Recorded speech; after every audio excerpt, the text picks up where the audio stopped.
All right, well, welcome in Chin Coleman. Good Uh, morning. Happy New Year, everyone. uh, Anthony, won't you get us started, please?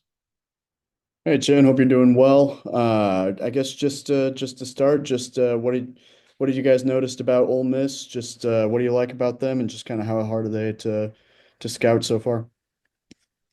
Um, Pretty much similar to a lot of the teams in this league. This league is unforgiving. It's got like an NBA feel to it. Every game is going to be a high level game. There's no days off. There's no easy challenges. There's no easy wins. You're going to have to earn everything you get in this league. And Ole Miss is one of those teams that are really tough. Uh, they recruit to their system. Another game of which we're going to have to um, be more physical than them. We're going to have to obviously uh, do a better job on the offensive glass. And they're systemic in terms of their motion, and everybody is a weapon. They can go one on one from 1 through 5, and so they have a balanced attack in terms of their offense because of their style of play. So it's going to be a challenge for us, but for me and for us as a staff and our team, no matter whether you win or lose, it's always about the response. So I'm excited about our response. I was excited about our response in our first possession of practice. I'm as equally as excited for our first day, the first possession of practice today, and so on and so forth. So. Um, just a challenge, another challenge, and we got to be more prepared for this one than we were last time out. And you mentioned the physicality and the rebounding there.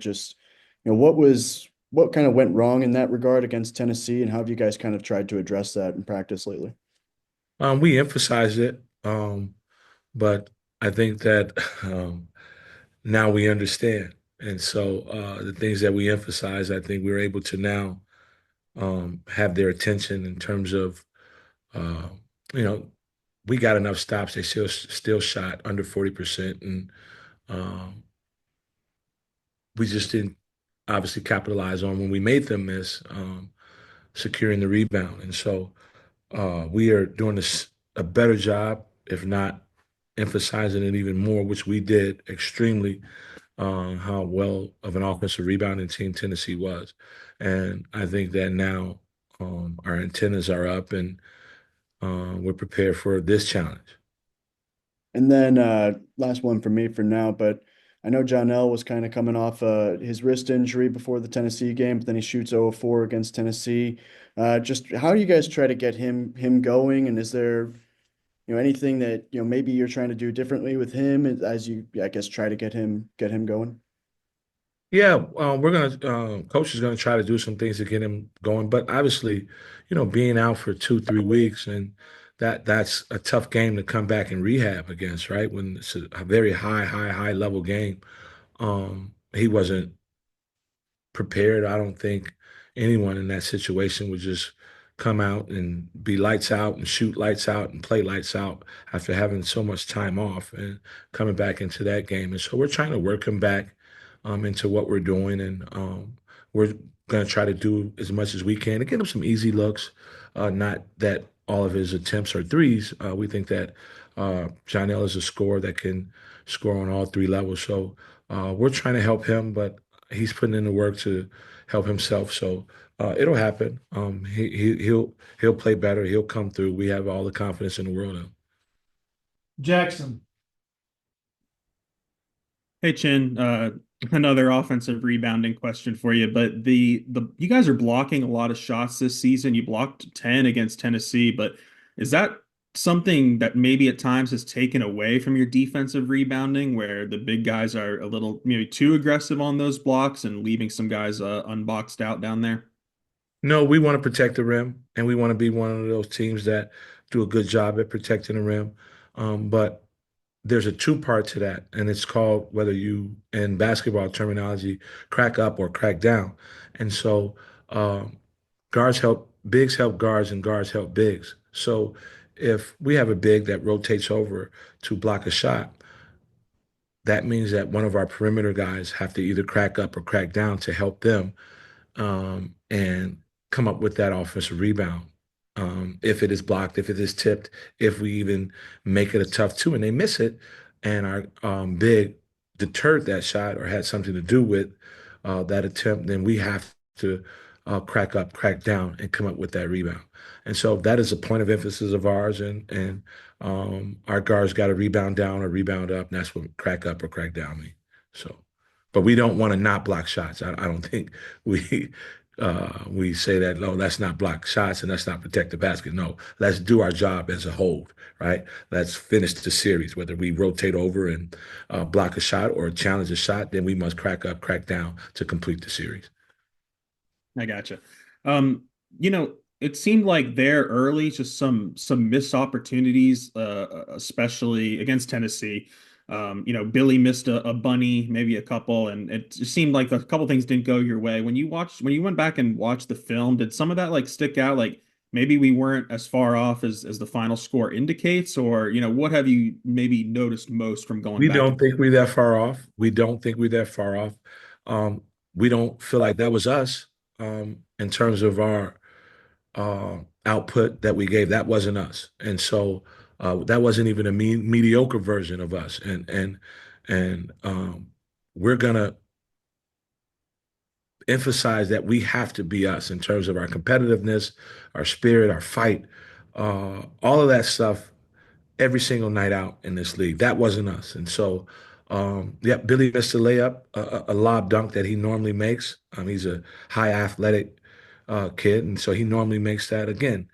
That was an experience that we want to, you have to have amnesia, right, in this league. And so some of those things we want to forget, and some of them we want to learn from. So you either win or you learn. And we want to learn from some of the experiences in that game, and some of that stuff we want to forget, and we want to chalk it up as that's not our team, that's not who we are. And so again, excited about showing who we are the next time we get an opportunity to play, which is Wednesday against Ole Miss. last one from me? I know Merle, Murray, and Padilla. There's that three guard. I mean, what about that group makes them difficult, and how do they work well with each other?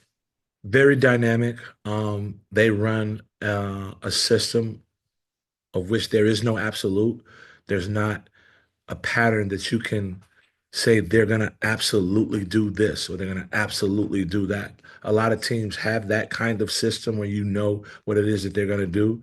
These guys run motion and it's all random and it's all different. And so while they're moving and cutting and screening, because you're going to have to guard every kind of screen there is in the game of basketball.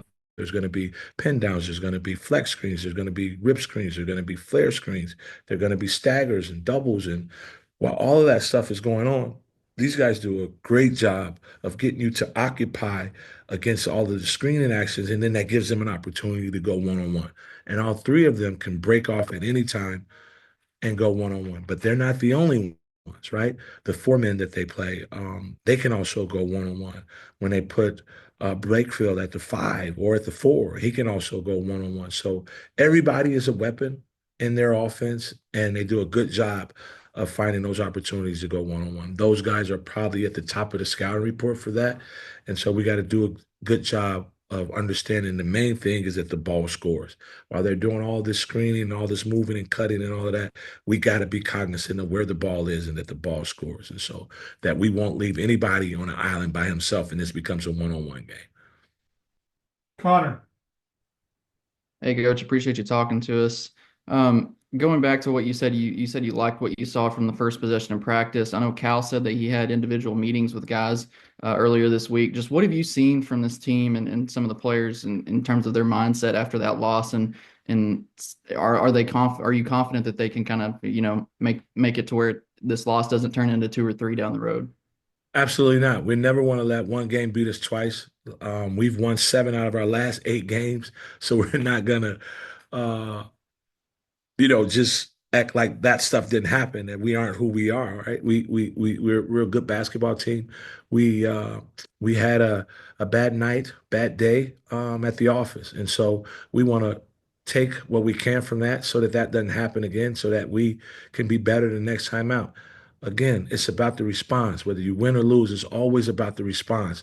And we have fighters in our locker room, and I'm excited again for practice today. We had a hell of a day of practice yesterday. And if yesterday is anything like today, then we'll be prepared to fight on Wednesday. And then one of the guys who actually played pretty well, I thought, was DJ Wagner. You know, when everyone else was struggling, he kind of stepped up, especially early to get y'all going. Just what have you seen from him, and how big is his experience and talent level going into SEC play? Yeah, so we're used to he's used to and we're used to playing in those kind of games. From where we come from, every game is someone else's Super Bowl, so there was always like a t-shirt night or white out or orange out or blue out or green out. Like we're used to playing in those atmospheres and where there's guys camping out outside and students camping out outside to get in the arena. And what we would do, we would normally when we land, we would take our team by what we call a tent city. We used to see the kids outside and pizza and they're sleeping overnight in tents to get in the game. So DJ has some experience in that. We want DJ to be aggressive. But his aggressiveness again has to impact winning, and that's with him. That's with the dude. That's with all of our guys. It's got to impact winning. So he had a good individual game, and we want him to continue to have his feet on the gas, continue to be aggressive, continue to show that those atmospheres don't phase him, and everybody else will feed off of that energy. But at the end of the day, it's got to result in winning, and so we need him to have another one of those games. But at the end of it, we need to win. Ty. Hey, Coach. You were talking about a mistake Billy made earlier and talking with him. I know he had that turnover at the end of half. With him, Carter, and Boogie, do you guys maybe talk to freshmen different than, say, DJ, Big C, or some of the other guys, or is it all the same type of coaching when it comes to mistakes and correcting them? Our alertness and our awareness is shared throughout our locker room. It's not that we uh, single Billy out or Carter out or Boogie out. Sometimes we do have individual conversations with them in terms of what it's going to be, what it's going to be like, and those guys understand. They get the message, right? When they see us as a staff, how particular we are, how we're emphasizing certain things to the utmost, or where it's a nuisance, right? Ad nauseum, we're doing it. And so hopefully they understand the importance of it. Um, yeah, that turnover at the end of the half that Billy had probably would have put us down, I think 13 at that point, could be in a whole different ball game going into the second half. That was a we felt like that was a possession that we would have wanted to capitalize on. But no one possession is part of winning or losing a basketball game. I think it's a compilation of a different multiple things happen in the game that adds up to why you win or lose a game. And so that was good experience for Billy. I think that he'll be better the next time. And again, that was like our first true road game in that kind of environment. And there's no excuse. We got to be better, and we'll be better the next time out. But right now, I think the most important part is us beating Ole Miss.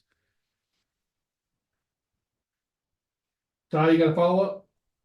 Yeah, Coach, I know you've been in Lexington. I know that you mentioned the first game here. I guess my question is, like, Cal's kind of alluded to it, and as of other coaches, like, how much more difficult is this league? I know Joe Lenardi's got 12 teams in relative to years past. I think it was 8 in last year, but like just to compare what this terrain looks like to in the past. It's a gauntlet. It's a gauntlet, and it's going to be tough. It's going to be difficult. It's going to be challenging every night. Um, and we're going to have thick skin. We're going to have stick-to-itiveness. We're going to have perseverance. We're going to have to take some licking and keep on ticking, so to speak. And so, but we're going to dish out our fair licks. We're not we're not phased by the competition in this league. We understand it, and we know what we're up against. I think, and I don't have a say, but I feel like this is the best league in the country, and it's probably the best league in the history of college basketball, so to speak. This is one of those leagues at this time that is very, very, very tough, very, very challenging from top to bottom. and so we gotta find our way to persevere and fight to get wins. Daniel. Hey, Coach. Ole Miss has one of the best turnover margins in the country. I guess what goes into preparing for a team that's so active and causes so many turnovers? Um,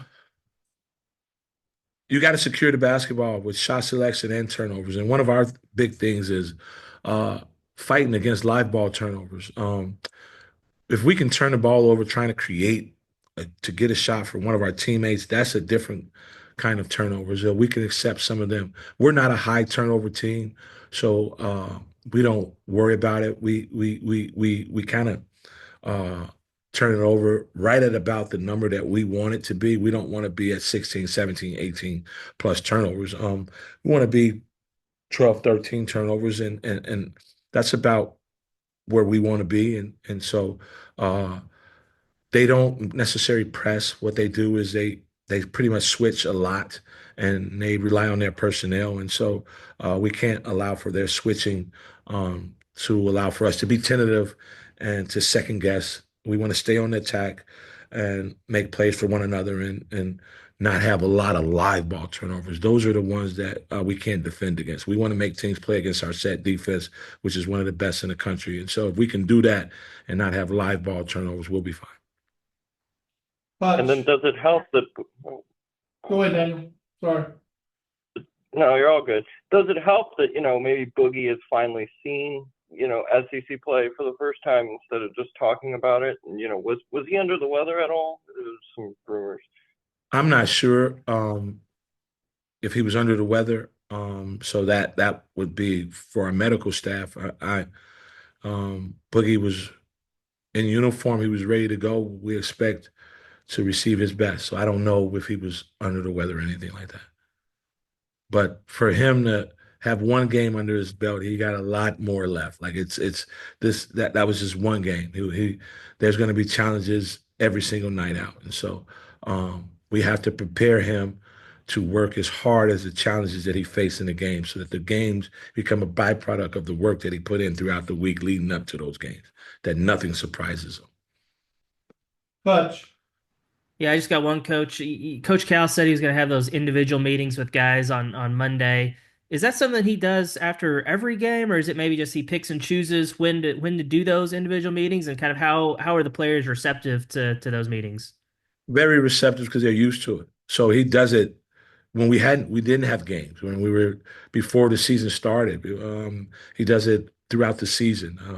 That's just keeping a pulse on the locker room and having a rapport and continue to nurture the relationships of your players. Like that had nothing to do with whether we won or lost a game.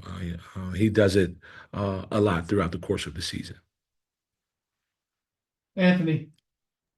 Yeah, one of the things that Coach Calipari had mentioned post game at Tennessee was the free throw shooting. Just how do you, I guess, go about fixing that? Is there any way that you kind of try to, fix that? Is it just kind of like the shots just need to fall? How do you kind of go about addressing that? Free throws shooting is all mental. We shoot free throws every day. Every day in practice, we shoot free throw. Every individual workout, there's free throws. We shoot free throws every single day. So it's all mental. You got to be tough mentally when you step up to the line, and you got to have the fortitude to make your free throws. And so we're not gonna. We're just gonna continue to practice our free throws, and when guys get up to the line, we expect for them to make them. And then Chris Beard's teams always have, pretty stout physical defenses. And Tennessee obviously has the number one rated defense in the country for Ken Palm's, I guess, numbers. Just what does seeing a defense like Tennessee's do for you guys, especially right out of the gate going forward to SEC, but going forward through SEC play? I feel like we got some good looks. I don't think we made them at the clip we would have obviously wanted to make them against their defense. We were able to create some open looks for our guys, and we took those shots, and we were pleased with some of the shots that we took. And hindsight after a game, you watch the film. Obviously, there's always some stuff you felt like you'll feel like you can do better. I'm sure Coach, when he watched the game, he wanted to do some other things, but that's always the case. And Coach is going to continue to put us in the right positions to get the best shots and create good shots for each other. And it's up to us as individuals to make those shots. Mississippi and this league, you got probably 6 or 7 teams that are in the top 25 Ken Palm defenses in the country. So it's just the nature of the league that we're in. Ole Miss is another good defensive team. We're a good defensive team, and but we're used to playing against those kind of teams or playing against ourselves even. And when we get our shots, again, I know that guys are waiting in line to get the opportunity to have those same shots. And this time, we have confidence in our guys that they'll make them. Connor, Yeah, Coach, last one for me. I was just wondering, y'all have coached in Bud Walton before. It's the SEC home opener tomorrow. Y'all have coached on the opposing bench prior in some big games in Bud Walton. What kind of environment are you expecting tomorrow, and kind of what's that going to be like for you guys coaching an SEC game on the home bench?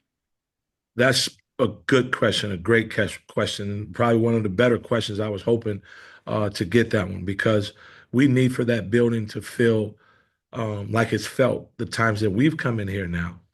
We need the fans to support the Razorbacks the way that they've supported them. What we've seen when we were the opposing team, and now we're family and we're Razorbacks, and so we wanted to feel the way that it's felt when we've come in here as an opposer, as the enemy. That we need the building rocking. We need the building turned all the way up to help our men feed off of that energy. And so I've seen it before. I've witnessed it before when you can't even call out. And I'm normally one of the loudest persons in the building on the locker room, on the sideline. And our guys hear me when I scream out different calls and I scream out different schematics. Everybody hears me. And I've been in this building before where I have not been heard. And so that is what I need for that building, what we need for that building to feel like. Ty, do you have the question? Coach, I guess to go off, I think Jackson asked you about the guards earlier for Ole Miss, and Anthony just referred to Chris Spear. What makes Chris Spear a difficult coach to game plan against when you have to play these guys either once or multiple times a year? Again, the motion, right? He's been running that motion since Texas Tech. Probably kind of got a little bit of that from the late great Bobby Knight, right? That motion is unpredictable, and the freedom of movement, cutting, screening, right, is hard to scheme against, right? It's hard to scout. It's hard to put a scout team through that, right? Because there is no absolute. There's not a. There is a couple tendencies and patterns, but I won't. But they're for the most part, it's random, and so when you have a random base offense that you got to guard the whole game, you got to trust your rules, your principles. You got to be connected. You can't break. You got to be alert. You got to know that you're going to get screened, but at the same time, you got to watch the ball because here comes a guy driving it. And so they got playmakers all over the floor with 1 through 5. Their fives are like fours, and their fours are like threes. And so when you have multiple guys on the floor that can dribble, pass, and shoot, it's tough to defend against. And you were just alluding to the crowds that you faced inside of Bud Walton Arena, and not that you didn't have that in Rupp and Lexington, but what kind of crowds, not do you just expect this week, we'll see what the weather does, but just the rest of the season with some of the marquee opponents that will step foot inside of Bud Walton Arena? I have always said, when people ask me, uh, now I love being a Razorback, and I'm where my feet is. I love it here, and this has been a great experience for us. But I've always said this, whether I was somewhere else or here. Now, this to me has always been the loudest building in the league. I truly believe that, and I need for that vibe. We need for that feel. We need for it to live up to what I've always thought, and I'm expecting for it to be the loudest building in the league. Thanks, Coach. Appreciate your time.